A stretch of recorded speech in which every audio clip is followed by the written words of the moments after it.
Hello everyone, आज के इस वीडियो में हम लोग जो आपका क्लास 10th मैथमेटिक्स का जो चैप्टर है pair of linear equations in two variables, उस पर बेस्ड हम लोग क्वेश्चन करने जा रहे हैं। और इसके पहले अगर आपने इसका जो थ्योरी वाला वीडियो है, अगर आपने उसको नहीं देखा है तो इस वीडियो में बेहतर अंडरस्टैंडिंग डेवलप करने के लिए पहले आप वो वाला वीडियो देखेंगे तो आपको थ्योरी क्लियर हो जाएगी। इसके बाद ये वाला वीडियो देखिएगा, राइट। तो जैसा कि पहला क्वेश्चन है, आपके पास दो लीनियर इक्वेशंस दिए गए हैं और आपसे कह रहा है इनको सॉल्व करना है ग्राफ्स का यूज़ करके, राइट। तो मैंने लीनियर इक्वेशन सॉल्व करने के कुछ तरीके बताए थे। पहला तरीका बताया था आपको ग्राफिकल मेथड, ठीक है, ग्राफिकल मेथड। पहला तरीका आपके पास ग्राफिकल मेथड था। दूसरा तरीका आपके पास था अलजेब्राइक मेथड, है ना, अलजेब्राइक मेथड, ठीक है। और अलजेब्राइक मेथड में अलग अलग तरीके थे, जैसा इसमें पहला था आपके पास, है ना, एलिमिनेशन मेथड था, एलिमिनेशन मेथड। दूसरा आपके पास था सब्स्टिट्यूशन मेथड था आपके पास, ठीक है। और तीसरा आपके पास क्रॉस मल्टीप्लिकेशन मेथड था, ठीक है। तो इतने मेथड हमने सॉल्व किए हैं, मैंने पढ़े हैं हम लोगों ने, to solve linear equations in two variables. जैसे आपके पास यहाँ पे दो इक्वेशंस दी गई हैं, राइट, दोनों में दो दो वेरिएबल्स हैं और लीनियर है। लीनियर का मतलब ये होता है इनकी जो हाईएस्ट डिग्री होती है वो कितनी होती है, 1 होती है। तो आपको इस क्वेश्चन को ग्राफिकली सॉल्व करना है। तो ग्राफिकली सॉल्व करने के लिए आप क्या करेंगे जरा देखिएगा, ठीक है। आपके पास जो इक्वेशन दिया गया है वो क्या दिया गया है,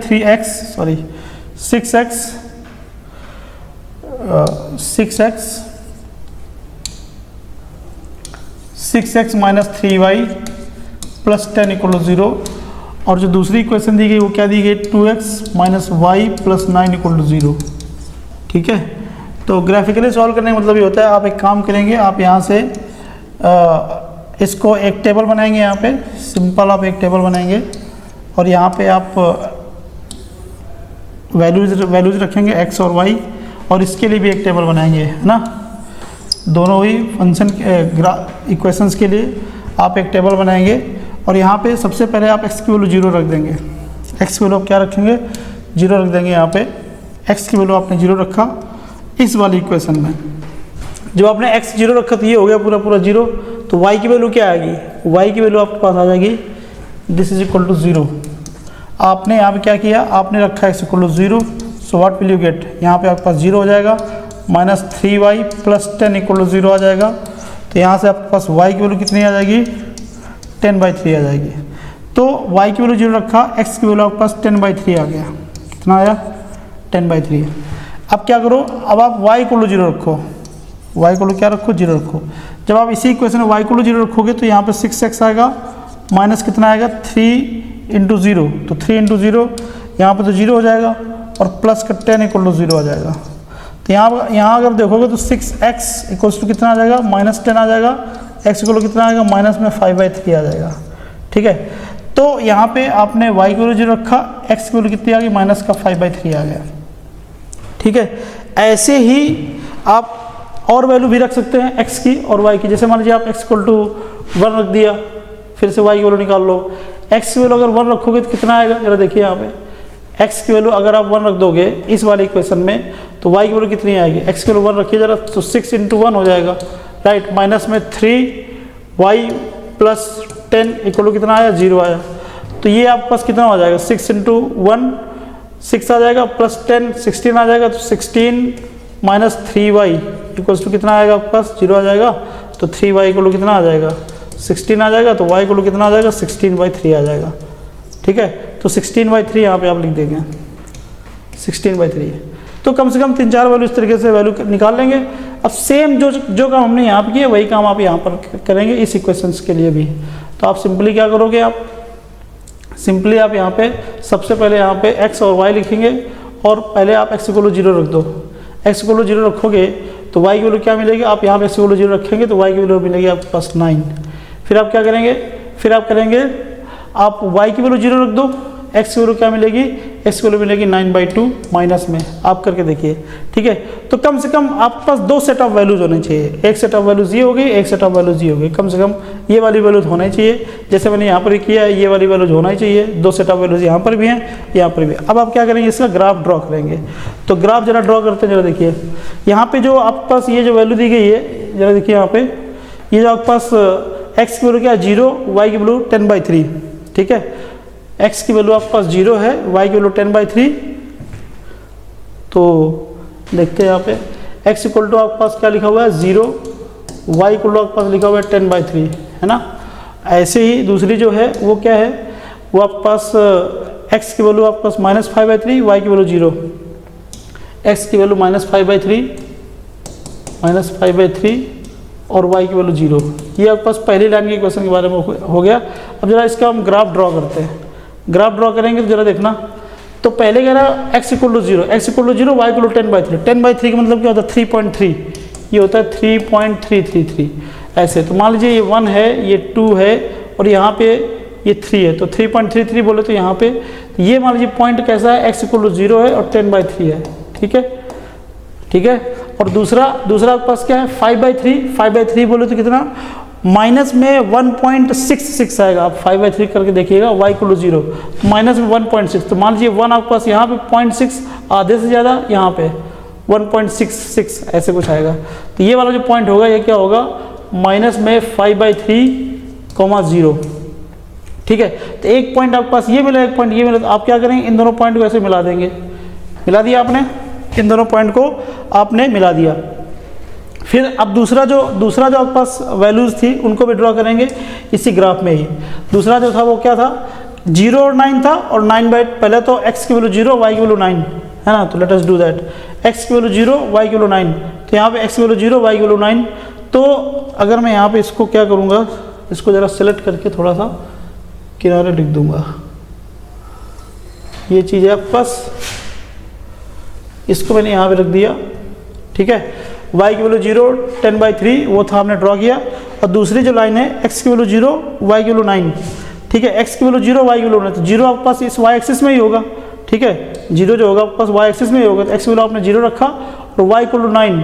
तो y की वैल्यू 9, ये कितना है 1 2 3, यहाँ पे 4 5 6 7 8 और ये 9, यहाँ पे एक ये पॉइंट, ये आपके पास 9 हो, 0,9।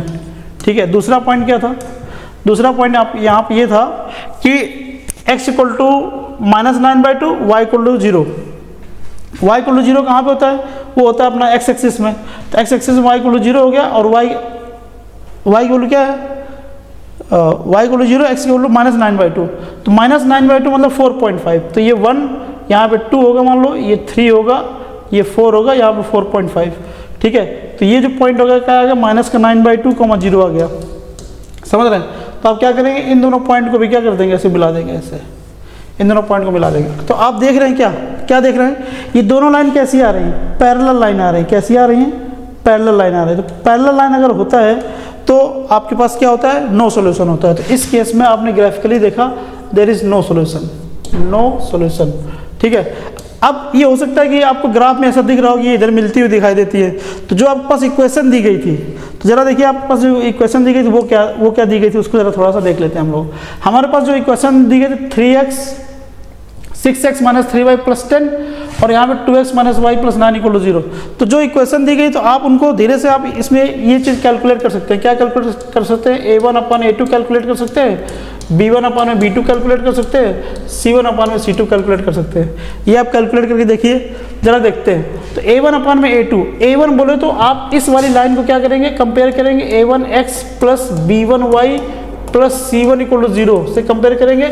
इसको कंपेयर करेंगे a2x + b2y + c2 = 0, इससे कंपेयर करेंगे। तो कंपेयर किया आपने, तो a1/a2, a1 की वैल्यू यहाँ कितनी है 6 है, तो यहाँ पे 6 आ जाएगा। 6/a2 की वैल्यू कितनी है, यहाँ पे 2 है, तो 6/2 हो गया। ये कितना आ जाएगा, आंसर 3 आ जाएगा। अब b1/b2 कैलकुलेट करते हैं। b1 की वैल्यू कितनी है, यहाँ पे b1 की वैल्यू यहाँ पे आपके पास है कितना, 3 है माइनस में, तो यहाँ पे माइनस का 3 हो जाएगा। b2 की वैल्यू कितनी है, यहाँ पे माइनस का होना, तो आंसर कितना आ जाएगा, 3 आएगा। c1/c2 कैलकुलेट करते हैं। तो c1 आपके पास है 10, यहाँ पे लिखो c1/c2, तो c1 आपके पास 10 है और c2 कितना आपके पास 9 है। तो ये 3 नहीं आएगा। तो आप क्या देख रहे हैं, आप यहाँ पे ये देख रहे हैं कि a1/a2 equals to b1/b2 equals to does not equal to c1/c2।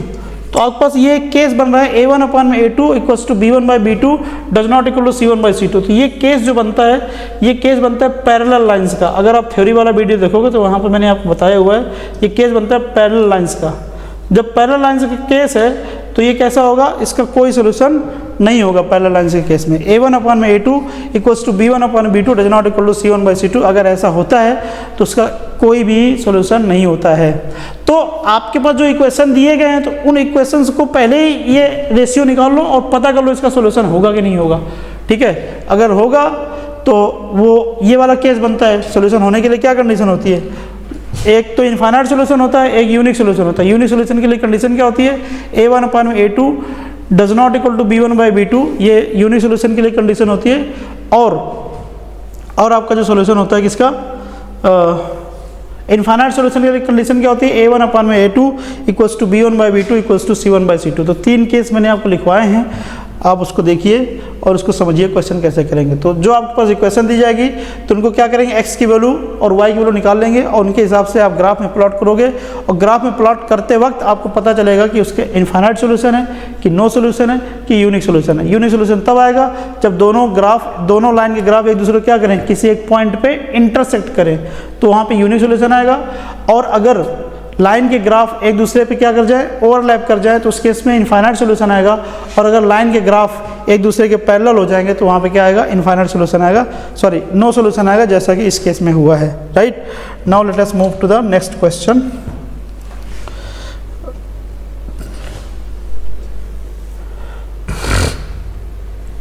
Question number 2। अब आपसे यहाँ पे ये कह रहा है कि ये जो इक्वेशन दिया गया है, पेयर ऑफ लीनियर इक्वेशन यहाँ पे दिया गया है, क्या दिया गया है, x + 2y + 5 = 0 और दूसरा आपके पास कितना दिया गया है, 3x - 6y + 1 = 0। ये आपके पास 2 इक्वेशन दिए गए, आपसे कह रहे हैं इसके कितने सॉल्यूशन हो सकते हैं, how many solution does it have.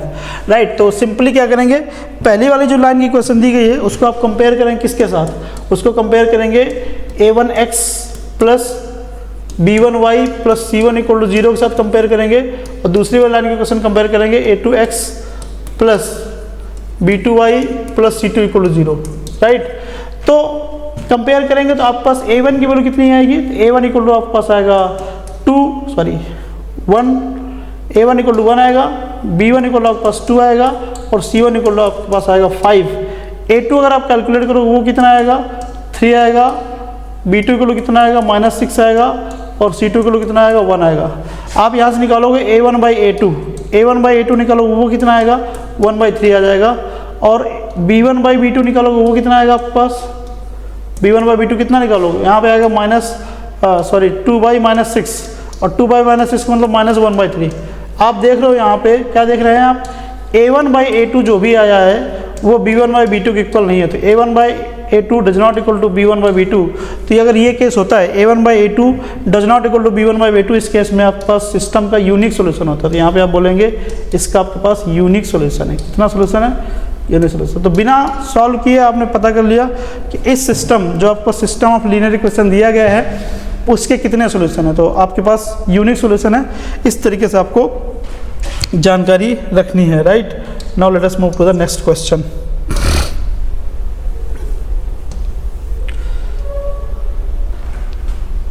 अब आपसे इसमें कह रहा है एक system of linear, 2 system of linear equation दिए गए। एक आपके पास पहला क्वेश्चन, फिर आपके पास दूसरा क्वेश्चन। कह रहा है do the following pair of linear equation have no solution, क्या इनके कोई सॉल्यूशन नहीं है। तो नो सॉल्यूशन होने की कंडीशन क्या होती है, मैंने आपको बताया नो सॉल्यूशन तब होगा जब आपके पास a1/a2 equals to b1/b2 does not equal to c1/c2। अगर ये वाला कंडीशन आता है तो उस केस में क्या होता है, उस केस में आपके पास नो सॉल्यूशन होता है। क्या होता है, नो सॉल्यूशन।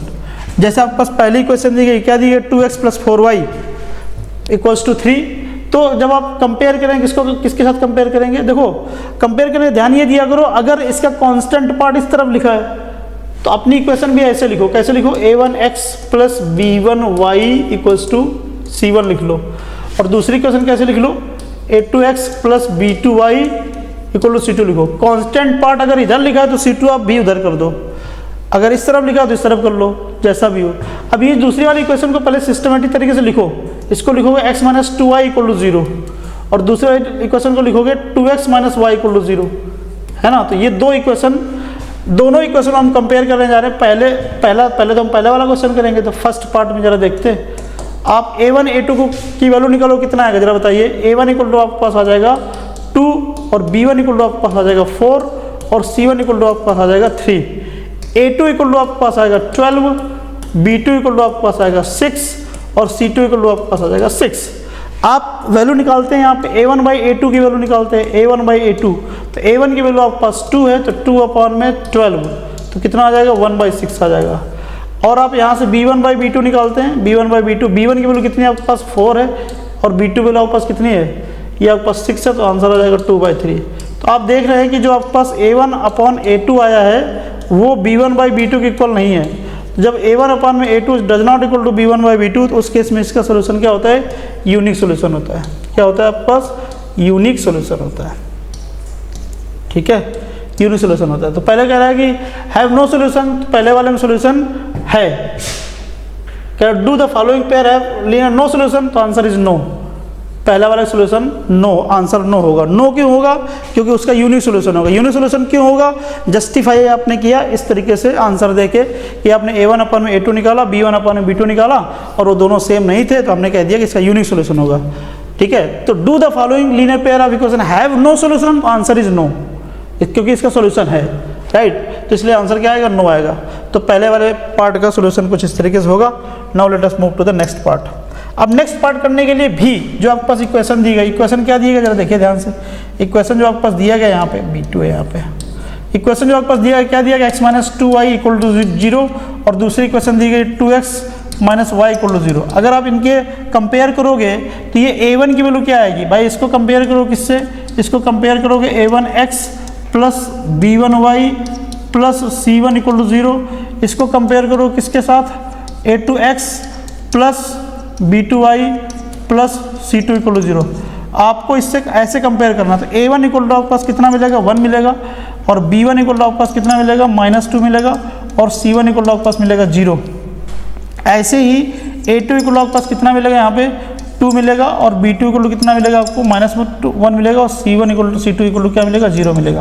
अब आप सिंपली क्या निकालेंगे, a1 अपॉन में a2 निकालिए। तो a1 अपॉन में a2 कितना आएगा, a1 अपॉन में a2 जो आपके पास आएगा वो कितना आएगा भाई, वो आएगा आपके पास 1/2। a1 अपॉन में a2 जो आएगा वो क्या आएगा 1/2 आएगा। और b1 बाई b2 निकालिए यहाँ पे, b1 बाई b2 निकालो कितना आएगा 2/1 आएगा। आप देख रहे हैं कि a1 बाई a2 1/1 आया है, 1/2 आया है और b1 बाई b2 आपके पास कितना है 2/1 आया है। दोनों सेम नहीं है, जब दोनों सेम नहीं होते तो उसके बाद सोल्यूशन क्या होता है, यूनिक सोल्यूशन आएगा। ठीक है, तो इसका भी आंसर क्या आ जाएगा नो।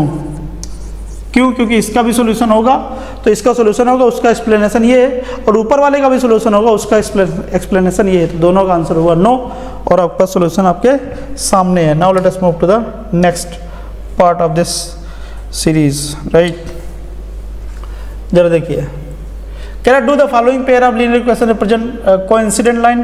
कोइंसिडेंट लाइंस क्या होती है, दो लाइन को कोइंसिडेंट कब बोलेंगे, अगर आपके पास ये वाली कंडीशन सेटिस्फाई करेगी, a1 अपॉन में a2 equals to b1 upon में b2 equals to c1 upon में c2। अगर ये सेटिस्फाई करता है तो ऐसी लाइन क्या बोलेंगे, कोइंसिडेंट बोलेंगे। तो पहली जो लाइन की इक्वेशन दी गई वो क्या दिया गया है, first equation 3x minus y equal to 1 और दूसरा दिया गया 6x प्लस 4, ये 4y नहीं, जरा इसको सही से लिखते हैं, डोंट बी सो इमोशनल। यहाँ पे 6y लिखा हुआ है भाई, 6y प्लस 4x लिखा है, उल्टा कर दिया, यहाँ पे -2 लिखा हुआ है। तो पहली वाली लाइन की इक्वेशन कंपेयर करोगे क्या, a1x प्लस b1y प्लस, अच्छा इक्वल टू में लिखा तो इक्वल टू में लिखा तो आप भी उसको उस तरफ लिखो, इक्वल टू में लिखा तो इक्वल टू में c1 कर दीजिए। दूसरी वाली लाइन की इक्वेशन कैसे लिखेंगे, आपके पास a2x plus b2y equal to c2। तो आपने इस तरीके से कर दिया। अगर आप इनको कंपेयर करोगे तो a1 की वैल्यू क्या निकल के आएगा आपके पास, a1 इक्वल टू निकल के आएगा 2, b1 इक्वल टू निकल के आएगा -3 और c1 इक्वल टू निकल के आएगा आपके पास 1। ऐसे ही a2 इक्वल टू आपके पास क्या निकल के आएगा 6, b2 इक्वल टू निकल के आएगा आपके पास 4 और C2 इक्वल टू निकल के आएगा -1 -2, राइट। अब सिंपली आपको क्या, आपको ये चेक करना है क्या ये होता है क्या। तो सिंपली क्या करेंगे आप, A1 अपॉन A2 निकालेंगे। What is that, A1 upon A2, A1 आपके पास 6 है, सॉरी 2 है, A1 आपके पास 2 है तो 2/6 आंसर आ जाएगा 1/3। Very good. अब क्या करेंगे, B1/B2 निकालेंगे, B1/B2 निकालेंगे तो क्या आएगा, B1 आपके पास -3 है, ये आपके पास आएगा 4। अब जरा देखिए ये B1/B2 जो आया है वो A1/A2 के इक्वल नहीं है, जबकि आपके पास कोइंसिडेंस होने के लिए तीनों ही रेशियो क्या होने चाहिए, सेम होने चाहिए, जबकि यहाँ पे तीनों दो ही रेशियो सेम नहीं, तीसरे निकालने की जरूरत ही नहीं है। तो इसलिए इसका आंसर कह रहा है कि do the following pair of linear equation represent coincidence line, answer is no, नहीं रिप्रेजेंट करते हैं कोइंसिडेंस लाइन। और उसका आपके पास एक्सप्लेनेशन ये आपने जस्टिफाई कर दिया, आपने अपने आंसर को तो जस्टिफाई भी करना था। अब सिंपली आप यहाँ बोल दोगे क्योंकि since A1/A2 does not equal to B1/B2 है, does not equal to B1 is this is the case of unique solution, so this line does not, these lines do not coincidence, right. अभी दूसरा वाला जो pair है उसको हम देखते हैं। ये आपके पास लिखा हुआ है 3x, ये आपके पास लिखा है y/7, समझ रहे हैं भाई, इज इक्वल टू 3, और दूसरा वाला इक्वेशन आपके पास 2x plus 2y/7, sorry 3, it is 3 equal to 7। So now you have to compare with the same line, right? So I will not write this again and again, I will just write A1 equals to 3, B1 equals to 1/7 and C1 equals to 3. In the second part, A2 equal to you will get 2 and B2 equal to you will get 2/3 and C2 equal to you will get 7. So you just calculate A1/A2. What is that A1/A2? A1 is 3 and A2 is 2. So answer is 3/2. You calculate B1/B2. So what is that B1/B2? What is B1? B1 is 1/7 and B2 is 2/3. So what will you get? You will get 3/14. Right? Isn't it? So you are getting B1/B2 is equal to 3/14 and you are getting A1/A2 is equal to 3/2. So you can see here that A1/A2 does not equal to B1/B2. Again it is a case of unique solution. So in this case these lines are not coinciding, coincide नहीं हो रही है, एक दूसरे के ऊपर नहीं lap कर रही है, इसलिए इसका भी आंसर क्या होगा, नो। और जस्टिफिकेशन आपके सामने है सेकेंड पार्ट का क्वेश्चन का उधर, right. Now let us move to the next part of this video. जरा देखिए,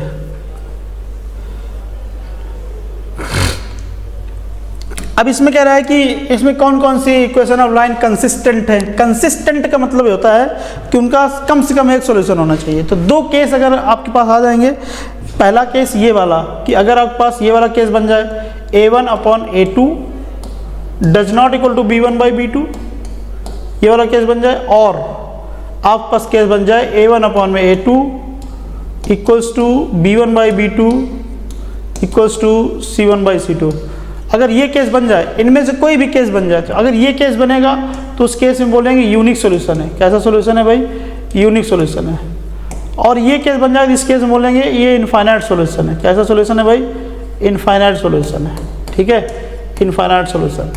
तो ये आपके पास यूनिक सॉल्यूशन, ये आपके पास इनफाइनाइट सॉल्यूशन। तो ये दो केस अगर बनेगा तो ये कंसिस्टेंट होगा। अदरवाइज जो तीसरा केस बचता है, तीसरा केस क्या होता है, A1/A2 equals to B1/B2 is equal to C1/C2। अगर वो case, sorry, does not equal to C1/C2, अगर वो केस हो जाएगा तो उस केस में लाइन क्या हो जाएंगी, पैरेलल हो जाएंगी, और जब लाइन पैरेलल हो जाएगी उस केस में कोई सोल्यूशन नहीं होगा। तो मैं इसमें एक क्वेश्चन कर देता हूँ। फॉर एग्जाम्पल पहले ही वाला देख लीजिए, अगर आप इसको कंपेयर करोगे क्या लिखा है, -3x - 4y is equal to 12। दूसरा क्या लिखा आपके पास, 4x plus 4y plus 3x equals to 12। मेरे ख्याल से एक क्वेश्चन में पीछे एक्स वाई का पीछे गलत सिस्टम लिखा हुआ, तो उसमें थोड़ा सा हमने मिस्टेक किया गया, वो मैं देखते हैं। अब अगर आप यहाँ पे A1 की वैल्यू निकालो, क्या आएगा, A1 इक्वल टू निकल के आएगा -3 और B1 इक्वल टू निकल के आएगा -4 और C1 इक्वल टू निकल के आएगा यहाँ पे 12। ऐसे ही अगर आप यहाँ पे A2 निकालोगे तो क्या आएगा, A2 बेसिकली होता है coefficient of x in the second equation. तो ये 3, ध्यान देना जरा, A2 इक्वल टू 3 है। और यहाँ पे बी टू इक्वल टू कितना आएगा, बी टू इक्वल टू आएगा 4 और अपना जो ये है C2 जो आएगा वो आएगा 12। तो सिंपली आपको क्या देखना है, आप देखिए A1 अपान में A2, A1 अपान में A2 जरा देखिए, A1 आपके पास 3 है, B1 भी 3 है, तो आंसर आ गया 1। ऐसे ही C1 बाई C2 निकालो, C1 by C2 sorry B1 by B2, आप निकालेंगे यहाँ पे B1 by B2, A1 by A2 आपने निकाल लिया, B1 बाई B2 निकालते हैं यहाँ पे B1 बाई B2। तो B1 बाई B2 बेसिकली क्या आएगा यहाँ पे, B1 कितना है आपके पास -4 राइट, और ये आपके पास कितना है, अच्छा ये -3 था, माइंड बोलते हैं माइनस को बनाएगा है ना। B1 बाई B2 भी आपके पास कितना आएगा, -1 आएगा। C1 बाई C2 अभी भी आपके पास कितना आएगा, C1 बाई C2, C1 आपके पास कितना था 12 और ये भी 12 था, तो 12 अपान में 12 केस आ गया 1। तो मतलब आपने देखा कंडीशन कौन सी वाली बन रही है, कंडीशन बन रही है आपके पास A1 upon A2 equals to B1 upon में B2 does not equal to C1 by C2। तो ये वाला कंडीशन बन रही है। इस केस में जो होता है नो सोल्यूशन वाला केस होता है। ये कौन सा केस होता है, यहाँ पे आपके पास नो सोल्यूशन होता है, और जिसका कोई सोल्यूशन नहीं है तो वो कंसिस्टेंट नहीं होता है। मतलब आपने देखा कि जो इसका पहला पार्ट है वो आपका कंसिस्टेंट नहीं है। तो यही आपके पास रेशियोज कैलकुलेट करना है और आपको उसमें पता करना है कि सिस्टम कंसिस्टेंट है कि नहीं है, राइट। तो अगर ये पहले वाले 2 केस आ जाएंगे तो कंसिस्टेंट माना जाएगा, और तीसरा वाला केस आ जाएगा तो इनकंसिस्टेंट माना जाएगा, जैसा कि इस क्वेश्चन में हुआ है। तीसरा वाला केस आया है जिसमें से A1 अपान में A2 equals to B1 by B2 does not equal to C1 by C2। तो this case is inconsistent because there is no solution, right. अब एक क्वेश्चन में मेरे ख्याल से पीछे गड़बड़ हुआ है, तो उसको जरा थोड़ा देखते हैं, राइट। एक क्वेश्चन में गड़बड़ मेरे ख्याल से यहाँ पे ये हो गया कि यहाँ पे जो दिया गया है, आप जरा देखिए ध्यान से, पता क्या करना था, कोइंसिडेंस पता करना था। यहाँ पे जो वैल्यू दी गई है किसकी, यहाँ पे मेरे ख्याल से मैंने A2 इक्वल टू 6 ले लिया था, जबकि यहाँ पे A2 इक्वल टू क्या है 4 है, क्योंकि A2 का मतलब होता है कोफिशिएंट ऑफ x और B2 की वैल्यू हो जाएगी 6, क्योंकि B2 का मतलब होता है coefficient of y in equation second, right. तो ये आप देख लीजिएगा थोड़ा सा, बाकी आपको पता वही करना है। कोइंसिडेंस का मतलब होता है कि तीनों पेयर क्या होंगे, सेम करेंगे, A1 अपान में A2 is equal to B1 upon B2 is equal to C1 by C2। So ये वाला केस मेरे ख्याल से ऐसा मैंने मिस्टेक कर दिया था, तो आप इसको देख लीजिएगा, you just correct it, there is nothing big deal in this, right. Now let us move to the next part of this video. Question number 6, can you see this question number 6? कह रहा find the value of k for which this pair of linear equation has infinitely many solution. आपको k की value निकालना है जिसके लिए system जो दिया गया है इसके कितने सॉल्यूशन हो, इनफाइनाइटली मेनी सॉल्यूशंस हो। तो आपको k की वैल्यू निकालना है। तो जरा देखिए, इनफाइनाइटली मेनी सॉल्यूशंस के लिए मैंने आपको केस बताया है। तो ये आपको दिया गया kx plus 3y equals to -7, और दूसरी जो लाइन की इक्वेशन दिया गया वो क्या दिया गया, 2x plus 6y equals to कितना 14, है ना। और आपको ये कहा जा रहा है कि इसके आपके पास क्या होना चाहिए, इनफाइनाइटली मेनी सोल्यूशन होना चाहिए। के इनफाइनाइटली मेनी सोल्यूशन के लिए क्या होगा आपके पास, A1 अपान में A2 is equal to B1 by B2 is equal to C1 by C2। अगर ये केस होता है तो उसके इनफाइनाइटली मेनी सोल्यूशन होंगे। तो जरा देखिए k की वैल्यू निकालने के लिए क्या करेंगे, कंडीशन जरा देखिए यहाँ पे, k A1 कितना है k, A2 कितना है 2 इज इक्वल टू कितना आएगा 3 अपान में 6। तो 3 अपान 6 अगर इसको सॉल्व करोगे तो कितना आ जाएगा, ये आपके पास आ जाएगा कितना, यहाँ पे आपके पास आ जाएगा k is equal to 1, k equal to कितना आएगा 1 आएगा, राइट। तो अगर आप k इक्वल टू 1 ले लेते हैं तो ये सिस्टम क्या बनेगा, जरा देखना है यहाँ पे सिस्टम यहाँ पे क्या बनेगा। यहाँ पे एक काम करिए, यहाँ पे -14 है, you just correct it, it is -14, right. यहाँ पे जो 14 लिखा है तो यहाँ पे आप -14 कर लेंगे, क्यों, क्योंकि C1 बाई C2 भी जैसे आपके पास ये कैलकुलेट करो कितना आएगा 1/2 आएगा कि नहीं आएगा। मतलब आपके पास जो B1 बाई B2 कैलकुलेट करोगे वो कितना आएगा, B1 बाई B2 3/6 और 3/6 बोले तो 1/2, और तो C1 बाई C2 भी क्या आना चाहिए, भी 1/2 आना चाहिए। ये कितना आपके पास, ये आपके पास है -7, यहाँ पे अगर -14 नहीं रखो तो 1/2 नहीं आएगा। तो इसलिए यहाँ पे आपके पास क्या हो जाएगा, जो C2 है वो भी माइनस में है, राइट। तो इस तरीके से C1 बाई C2 आपने निकाला, 1/2 आया।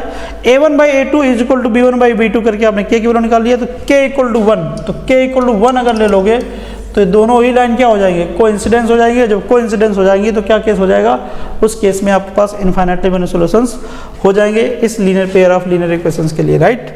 Now let us move to the next part of this video. Alright, तो ये आपके पास 7th क्वेश्चन है।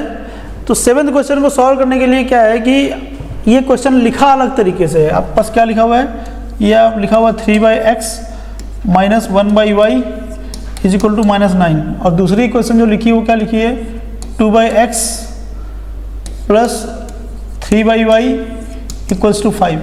ये आपके पास दूसरी इक्वेशन लिखी है। अब आपको इसको सॉल्व करने के लिए बोला जा रहा था। पहली बात आप इसमें ये कह सकते हैं कि तो लीनियर इक्वेशन ही नहीं है, राइट। तो ये लीनियर इक्वेशन, पहले बात तो इसको बनाना है कि ये लीनियर इक्वेशन कैसे बनेगी।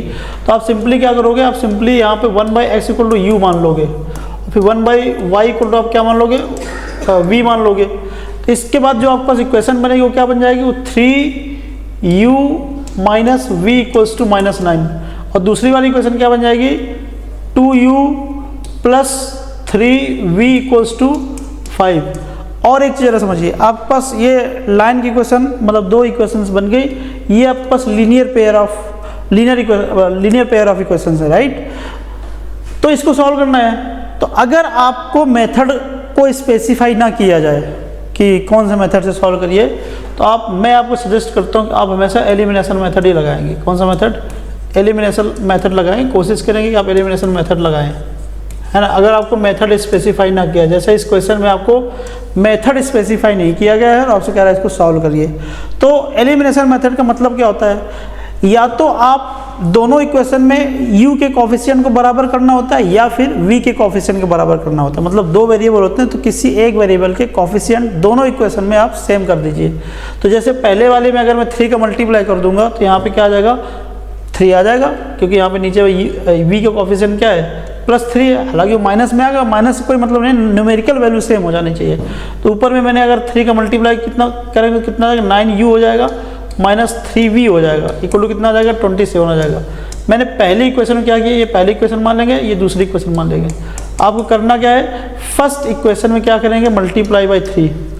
Now you will write the second equation as well. Second equation आपके पास क्या थी, 2u plus 3v equals to कितना आपके पास है, 5। अब अगर इनको आप ऐड कर दें, ऐड कर देंगे तो क्या आएगा, यहाँ पे माइनस का 3v है और यहाँ पे प्लस का 3v है। अब आपको ये कैसे पता चलेगा ऐड करना है एक्सेप्टेड करना है, अगर दोनों के साइन अपोजिट है तो ऐड कर दो तो कट जाएगा, अगर दोनों के साइन सेम है तो माइनस कर दो तो कट जाएगा। ऐड करने से कैंसिल हो जाएगा। यहाँ पे कितना आएगा, 11u आएगा, 11u इक्वल टू कितना आएगा, यहाँ पे 32 हो जाएगा, राइट। तो आपके पास u इक्वल टू कितना आ जाएगा, u इक्वल टू आपके पास 32/11 आ जाएगा। So this is what is u। अब आप क्या करेंगे, v की वैल्यू भी निकालेंगे। तो v की वैल्यू निकालने के लिए आप चाहें तो u की वैल्यू किसी भी इक्वेशन रख दें, या फिर दूसरा काम ये कर सकते हैं कि u के कोफिशिएंट बराबर कर लीजिए। जैसे आपने v के कोफिशिएंट बराबर किए थे वैसे ही आप u के कोफिशिएंट बराबर कर लीजिए। तो मेरे ख्याल से u के कोफिशिएंट बराबर करने में ज़्यादा आसान है, क्योंकि यहाँ पे u की वैल्यू बहुत बड़ी आई है, ठीक है। तो आप क्या करेंगे इस केस में, अब आप u के कोफिशिएंट बराबर करेंगे। तो u के कोफिशिएंट बराबर करने के लिए क्या करोगे, पहले इक्वेशन में 3 का मल्टीप्लाई और दूसरे इक्वेशन में पहले इक्वेशन में 2 का मल्टीप्लाई, दूसरे इक्वेशन में 3 का मल्टीप्लाई। तो क्या करेंगे आप, पहले इक्वेशन जो है उसमें आप करेंगे मल्टीप्लाई 2 का, एंड दूसरी जो इक्वेशन है उसमें मल्टीप्लाई करेंगे 3 का। ऐसा हम सिर्फ इसलिए कर रहे हैं क्योंकि आपका कोफिशिएंट इक्वल हो जाएंगे u के। तो पहली इक्वेशन 2 का मल्टीप्लाई करो, कितना आएगा, 6u आएगा, -2v आएगा इक्वल्स टू -18। वेट, यहाँ पे -9 था, राइट। तो इसको ज़रा देखिए, ये गलत हो गया यहाँ पे, ये आपके पास था -9, राइट। तो यहाँ पे ये वैल्यू ना आके क्या आएगा, -27 आएगा, -27 आएगा। तो यहाँ पे 32 ना आके कितना है, 22 आएगा। तो इजी हो गया, यहाँ पे आपके पास 32 आएगा, राइट। तो let us make it correct. ये कितना आएगा, ये आपके पास 22 आएगा, और 22 आएगा तो u की वैल्यू आ जाएगी आपके पास 2। तो फिर आपको ये चीज़ करने की जरूरत भी नहीं है, इधर ये जो आप कर रहे हैं तो इसकी जरूरत नहीं है। u की वैल्यू आपके पास 2 आई है, तो u की वैल्यू क्या करेंगे, 2 आप पहले इक्वेशन में या फिर आप दूसरी इक्वेशन रख देंगे। तो u की वैल्यू आपके पास 2 आ गई है। This is the value of u, you have got u equal to 2, right. क्या करोगे, putting u equals to 2 in equation number 1।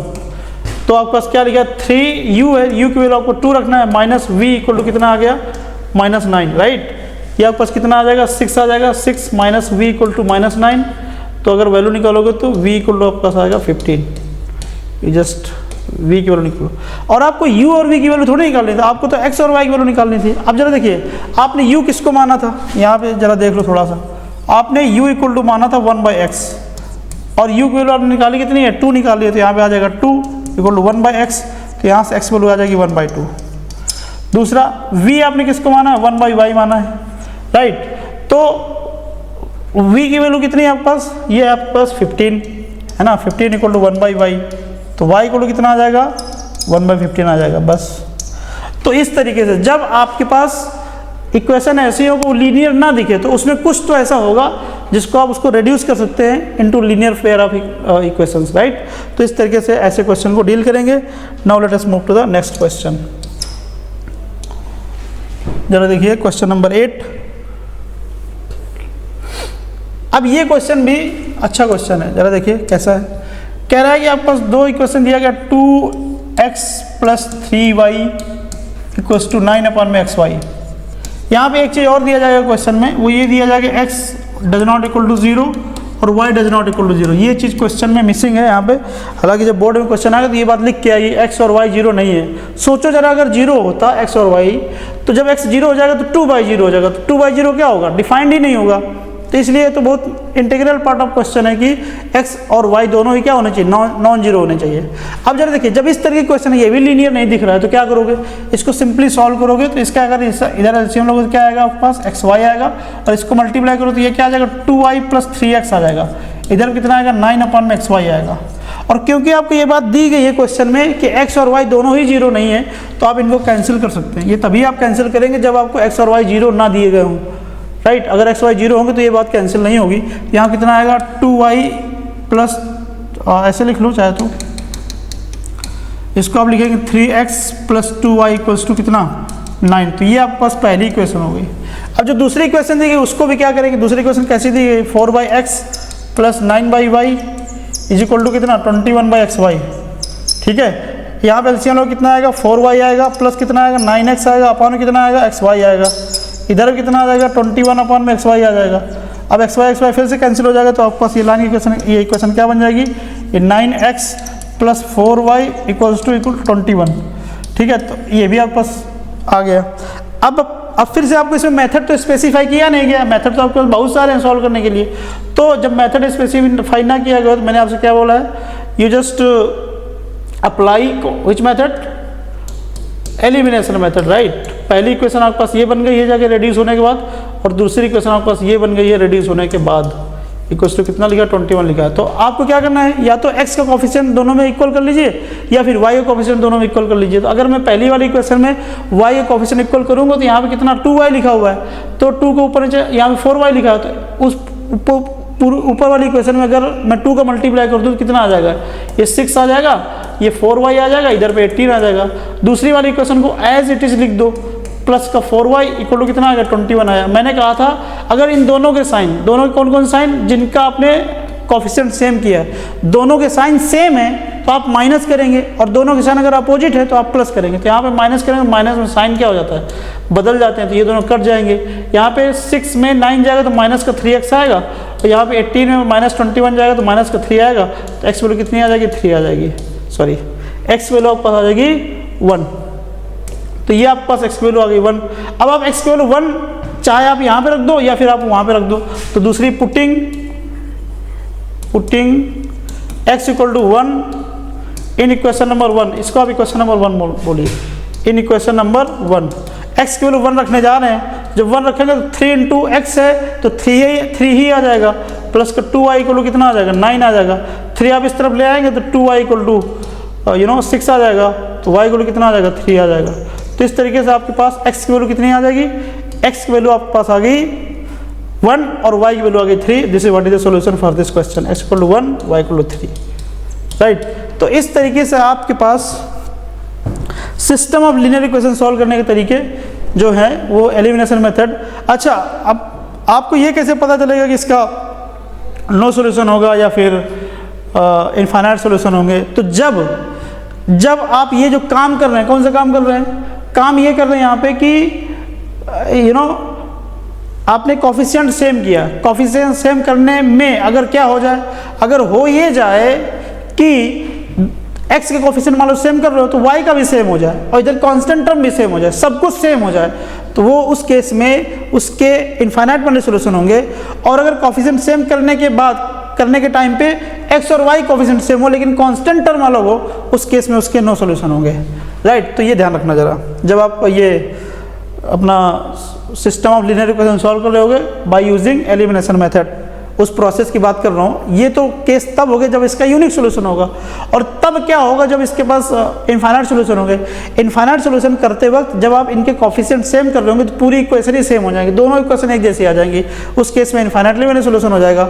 और अगर इनके कोफिशिएंट बराबर करते वक्त x और y कोफिशिएंट बराबर हो जाए लेकिन उधर c अलग अलग हो जाए तो उस केस में नो सोल्यूशन आएगा। तो ये बात आप दिमाग में रख सकते हैं सॉल्व करते वक्त। Now let us move to the next question. Question number 9. You can see this question number 9. Again, अब इस क्वेश्चन का अलग तरीके से इसको अगर देखोगे तो ये तो दिख ही नहीं रहा कि ये सिस्टम ऑफ लीनियर इक्वेशन है कि नहीं है, लीनियर है कि नहीं है। तो पहले वो तो लीनियर नहीं है, तो इसको रेड्यूस करेंगे लीनियर में। तो क्या करेंगे आप इस इक्वेशन के लिए x plus y you will write like this 1 upon x plus y. आप 1 अपॉन में x प्लस वाई को यू मान लेंगे और 1 अपॉन में x माइनस वाई को क्या मान लेंगे, v मान लेंगे। तो जो आपके पास इक्वेशन है वो कुछ इस तरीके से बन जाएगी 22u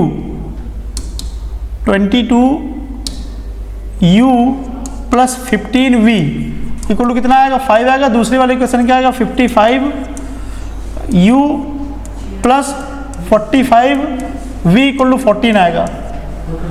अब पहले आप क्या करेंगे, first of all you will solve this equation for u and v, और अल्टीमेटली आपका गोल ये है कि you have to find out the value of x and y, right. तो आप क्या करेंगे u और v में से किसी एक का कोफिशिएंट सेम करेंगे। तो सिंपली आप क्या करोगे, इसमें देखिए ये 15v लिखा है 45v लिखा। अगर पहले वाले इक्वेशन में मैं क्या करूं, पहले वाली इक्वेशन में अगर मैं ये कर दूं कि 3 का मल्टीप्लाई कर दूं तो आपका क्या हो जाएगा, आपके कोफिशिएंट सेम हो जाएंगे। तो जरा देखिए यहाँ पे 66u plus 45v equal to कितना आएगा 15। आपने पहली वाली इक्वेशन में क्या किया 3 का मल्टीप्लाई कर दिया।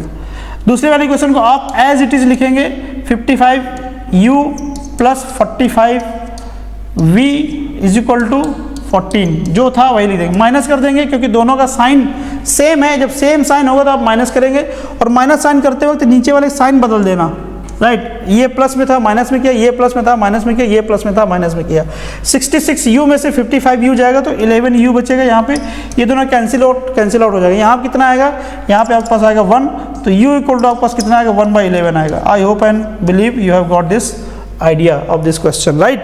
अब क्या करेंगे, इस u की वैल्यू आप चाहे तो इक्वेशन नंबर 1 में सप्लाई कर दें और चाहे तो इक्वेशन नंबर 2 में सप्लाई कर दें। इक्वेशन नंबर 1 जरा देखिए, आपके पास क्या है 22u plus 15v equals to 5 लिखा हुआ है। आप क्या करेंगे, u की वैल्यू रखेंगे 1/11 रख दिया, plus 15v is equal to 5। आप यहाँ पे सॉल्व करेंगे 2 आ जाएगा तो 2 उधर जाएगा तो कितना आ जाएगा 3 आ जाएगा, तो 15v इज इक्वल टू कितना आ जाएगा 3, तो v इक्वल टू कितना आएगा 3/15 दैट इज 1/5। तो ये आपके पास आ गया क्या अपना v की वैल्यू आ गई 1/5, राइट।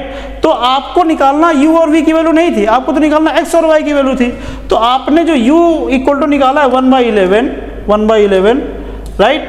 और u क्या था आपके पास 1 अपॉन एक्स प्लस वाई था, तो 1 अपॉन में x plus y equals to 1/11। तो यहाँ से आपके पास x plus y equal to एक इक्वेशन मिलेगी दैट इज 11, राइट। तो ये आपके पास एक इक्वेशन हो गई। दूसरी इक्वेशन कैसे निकालेंगे, v इक्वल टू आपके पास कितना है 1/5 है, और v आपके पास क्या था 1 अपॉन एक्स माइनस वाई था, तो यहाँ पे 1 upon x minus y equal to 1/5 हो जाएगा। तो x minus y equal to कितना आ जाएगा, यहाँ से 5 आ जाएगा, राइट। तो आपके पास फिर से 2 इक्वेशन मिले, ये x plus y equal to कितना मिला 11, और दूसरी इक्वेशन क्या मिला x minus y equal to कितना मिला आपके पास 5 मिला। अब यहाँ पे भगवान की दया से है कि दोनों में x और x के कोफिशिएंट सेम है और y के कोफिशिएंट सेम है। y में क्या है, y में दोनों के कोफिशिएंट सेम है लेकिन साइन अपोजिट है, तो आप ऐड कर देंगे, y से y कैंसिल हो जाएगा, यहाँ पे 2x आ जाएगा, 2x इक्वल टू कितना आ जाएगा 16 आ जाएगा, तो x वैल्यू कितनी आ जाएगी 8 आ जाएगी। You have got the value of x is 8। और अगर y की वैल्यू x की वैल्यू आप पहले इक्वेशन या दूसरे इक्वेशन रखोगे तो y की वैल्यू आपके पास 3 निकल के आएगी।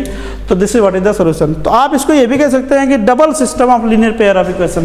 पहले आपके पास लीनियर पेयर नहीं था, उसको आपने बनाया, फिर बनाने के बाद उसको आपने सॉल्व किया, फिर से एक सिस्टम ऑफ लीनियर इक्वेशन तैयार हो गया, उसको सॉल्व किया, x और y की वैल्यू आपके पास अल्टीमेटली आपके पास मिलेगी, राइट। तो इस तरह के क्वेश्चन करने के लिए इस तरह से अप्रोच करेंगे, और ये क्वेश्चन हमेशा लॉन्ग में पूछे जाते हैं, तो इनकी प्रैक्टिस आप खूब करिए, right. Now let us move to the next question, और probably it is the last question, question number 10th।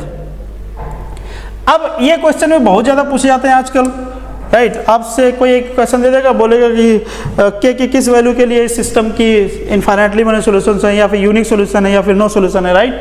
तो आपके पास एक क्वेश्चन, आपके पास दो पेयर ऑफ लीनियर इक्वेशन दिया गया, 4x plus ky plus 8 equal to 0, और दूसरी दिया गया 2x plus 2y plus 2 equal to 0, है ना। ये भी 0, ये भी 0। आपसे कह रहा है कि के की किस वैल्यू के लिए इस सिस्टम के यूनिक सॉल्यूशन है, राइट। तो यूनिक सॉल्यूशन होने के लिए क्या होना चाहिए? यूनिक सॉल्यूशन होने के लिए आपके पास कंडीशन ये होती है कि a1 अपॉन में a2 does not equal to b1 upon में b2, right, does not equal to b1 by b2। तो ये कंडीशन अगर सेटिस्फाई करती है तो हम कहते हैं सिस्टम कैसा है, यूनिक सॉल्यूशन उसके पास है। तो a1 कितना है यहाँ पे? a1 का मतलब होता है x का coefficient in the first equation, that is 4, और a2 का मतलब होता है x का coefficient in the second equation, right. Does not equal to k by 2, क्योंकि यहाँ पे x y का कोफिशिएंट k है, यहाँ पे कितना है 2 है, तो यहाँ पे कितना आ जाएगा 2 आ जाएगा, तो k does not equal to 4। k 4 के अलावा आप कोई भी ले लो, k जो है आप 4 के अलावा कुछ भी ले लो, इस सिस्टम का यूनिक सॉल्यूशन होगा, दैट्स इट। सिर्फ 4 ना लेना, you take any value of k। तो आप इसका आंसर कैसे लिखें? k belongs to real number minus 4। Real number से माइनस हटा दो, सॉरी 4 हटा दो, और जो भी सिस्टम बनेगा, जो भी आपका सेट आएगा, वहाँ से कोई भी के ले लीजिए, आपके पास इस सिस्टम के लिए यूनिक सॉल्यूशन हो जाएगा, right. So this was all about this chapter, right. Now we will meet in the next chapter. Thank you for watching.